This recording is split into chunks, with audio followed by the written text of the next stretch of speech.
A 4-day ceasefire between the Syrian government and the Kurdish Syrian Democratic Forces was extended by 15 days over the weekend and is reportedly holding for the most part, though both sides have accused the other of violations. Now, earlier today, President Trump was on the phone with Syrian President Ahmed al-Sharar, and he said the situation is working out well. So we're very happy about it. But is it really? Joining me now to discuss this, Nadine Maenza, former chair of the U.S. Commission on International Religious Freedom. She is presently co-chair of the International Religious Freedom Roundtable and board chair of the Institute for Global Engagement. Nadine, welcome back to Washington Watch. Thanks for joining us again this week. Thanks for having me. Thanks for keeping people's eyes on Syria right now. Well, it's very important. You know, when you and I were on the commission together, this was one of the bright spots in the Middle East outside of Israel, where religious freedom, people from different backgrounds coming together, working together, living together, worshiping freely without threat, that is hanging on by a thread. Give us the latest. Yeah, so, just 5 hours ago, the Syrian government sent 7 suicide drones into one city in a village. And these are the kind of things we're continuing to see attacks from the Syrian government. Although this new agreement today, the conversation with the president, with the Syrian president al-Sharar was important.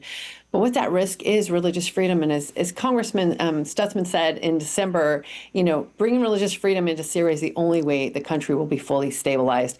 And there's this belief among some, and it seems to be among Ambassador Tom Barak, that an authoritarian centralized government will somehow bring stability to Syria, where actually northeast Syria was the only part of Syria that was that bright spot you mentioned, the only part of Syria that has stability and peace. And they'd already built that social cohesion among all the religious communities. They governed together.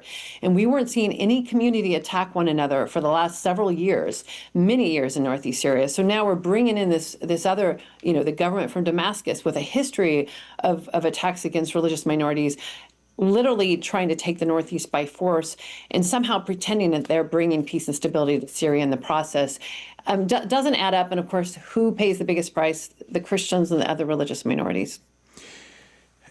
Does President Trump have any reason to trust the new Syrian president? Has he done anything that would suggest that he is going to, number one, respect fundamental human rights, including religious freedom? He so far has not given the inclusive government that he's promised. He met with Christian leaders when he first took over, and he promised an inclusive government, but instead has only appointed pretty much Sunni Arabs to almost every position, with just a few exceptions. And what I've been told by senior advisors to him is that we're doing him no favors. And these are people that are close to him if we don't put pressure on him to build an inclusive government and to not be attacking the Northeast, because he is getting enormous pressure from Islamist base. As you know, his security forces are made up of HTS, which were terrorists or long history of terrorism, the Turkish-backed Syrian National Army. And these forces, these brigades, many of them have been sanctioned by the U.S. for horrific violations and human rights abuses against religious minorities. And then the third part of that would be the foreign fighters who literally answered the call to jihad, came to Syria, demanded an Islamic State. So he's got a lot of pressure coming from these forces. And the U.S. the international community needs to balance that out. I've been told this myself, in order to give him the ability to be the pragmatist he says he wants to be. If he does want to be a pragmatist and he does want to build an inclusive government, we need to demand that, so he has cover to be able to push back on his own bases. And right now, I don't think that's happening. Nadine, there are rumblings of an emerging threat in Syria from the Islamic State in Iraq and Syria, ISIS. What have you been hearing? Is there a resurgence there? Absolutely. What happens is these vacuums develop when you eliminate bad guys. So when when ISIS was eliminated in the Nineveh Plains, Iranian-backed militias filled those voids. They set up checkpoints and they took over. In northeast Syria, the Syrian Democratic Forces empowered the local communities to build self-governance, so they filled the void. There always is going to be a voice. If you're going to move out the Syrian Democratic Forces, you're going to dismantle this governance that has held the ground and brought peace and prosperity and some of the best religious freedom conditions in the Middle East, churches of Christian converts everywhere. If you're going to remove that, there's going to be a void, and ISIS is going to fill that void. And we already see ISIS patches on the security forces, some of them.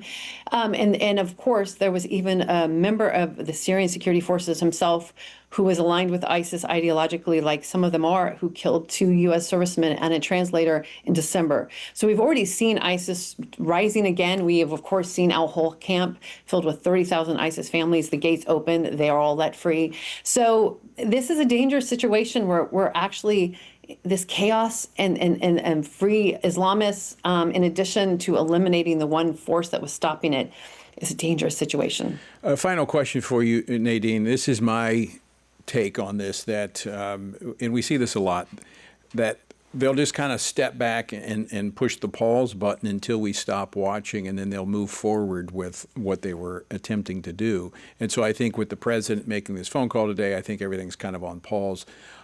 What concrete steps would you say are needed in order to assure us that true change is being made by Syria, the Syrian government? I think the U.S. has to demand that no Syrian security forces, no Syrian government forces at all go into these Kurdish areas.